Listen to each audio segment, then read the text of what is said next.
வணக்கம் and welcome to கயல்மகிழ் channel. இன்றைக்கி நம்ம பார்க்க போகிறது என்ன அப்படின்னா, பூஜை அறையில் இருக்க வேண்டிய முக்கியமான அஷ்டமங்கல பொருட்கள் என்னென்ன அப்படிங்கிறத பார்க்கலாம். நாம் பார்க்கவிருக்கும் முதல் பொருள் பூரண கும்பம்.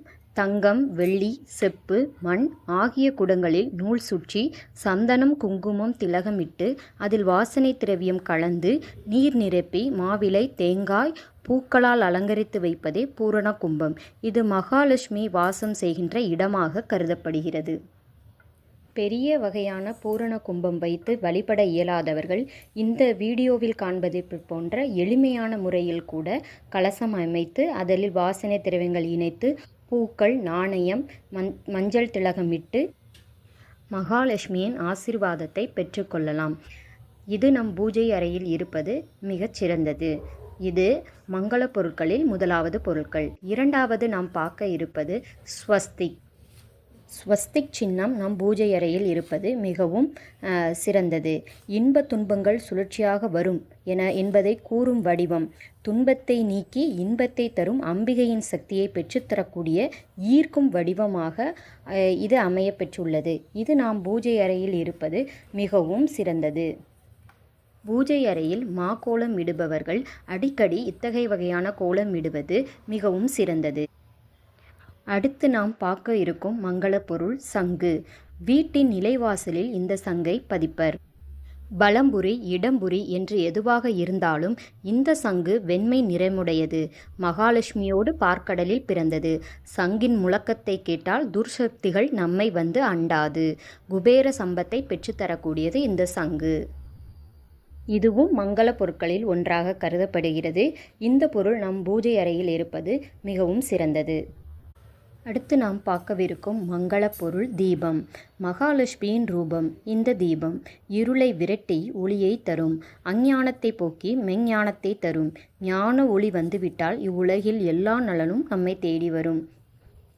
எனவே காலை மாலை என்று இரு வேளையிலும் தீபம் ஏற்றி அம்பிகையின் அருளை நாம் பெறுவோம். அஷ்டமங்கல பொருட்களில் இதுவும் ஒரு வகையான மங்கள பொருட்கள் ஆகும். அடுத்து நாம் பார்க்கவிருக்கும் பொருள் கண்ணாடி. இதுவும் நம் பூஜை அறையில் இருக்க வேண்டிய ஒரு முக்கியமான மங்கள பொருட்கள் ஆகும். நம்மை நமக்கே காட்டுவது கண்ணாடி. நாமே பிரம்மம் என்பதை நாம் உணர்ந்து விட்டோமே ஆனால் எதன் மீதும் நம்முடைய கவனத்தை செலுத்தாது பரபிரம்மத்தின் மீதே நம்முடைய சிந்தனையை செலுத்துவோம் என்பதை காட்டுவதற்கே கண்ணாடி. இத்தகைய பொருள் நம் வீட்டில் இருப்பது அம்பிகையின் அருளை பெற்றுத்தரும். அடுத்து நாம் பார்க்கவிருப்பது குங்குமச்சிமிழ். குங்குமச்சிமிழ் பெண்களுக்கு மிகவும் முக்கியமானது. பிறர் நம்மை வசியம் செய்ய முடியாத அளவிற்கு நம்மை பாதுகாக்கும் திறன் படைத்தது குங்குமம்.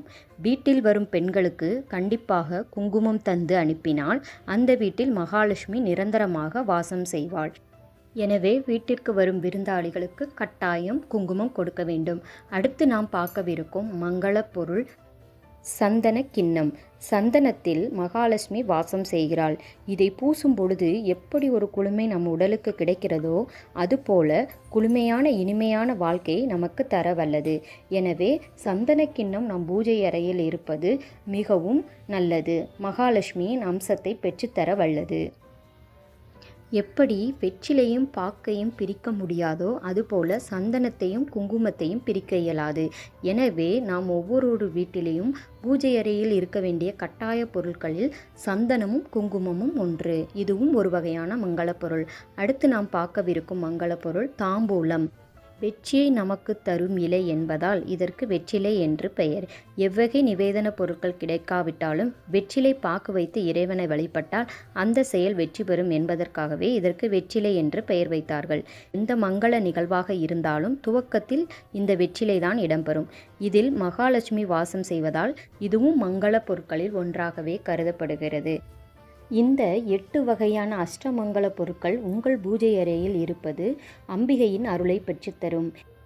இந்த காணொளி உங்களுக்கு பிடித்திருந்தால் கயலினி மகிழினி சேனலை சப்ஸ்கிரைப் செய்து லைக் செய்யவும். நன்றி.